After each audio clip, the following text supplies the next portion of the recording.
রায়গঞ্জের একটা ছবি দেখাই, দেখুন পুলিশের সঙ্গে ধস্তাধস্তি বিজেপি কর্মী সমর্থকদের, এবং অভিযোগ উঠছে এখানে এক পুলিশকে কামড়ে দিয়েছে। দেখুন,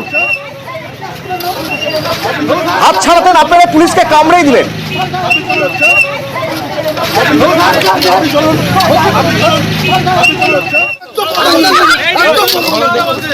মুক্তা রয়েছে আমার সঙ্গে। রায়গঞ্জের Mahatma Gandhi road BJP police ধস্তাধস্তি, বিজেপি জেলা সভাপতির নেতৃত্বে পথ অবরোধ কর্মসূচি ছিল। সেই কর্মসূচি যখন আটকায় পুলিশ, তখন মহিলা পুলিশ কর্মীকে এক বিজেপি সমর্থক কামড়ে দিলেন।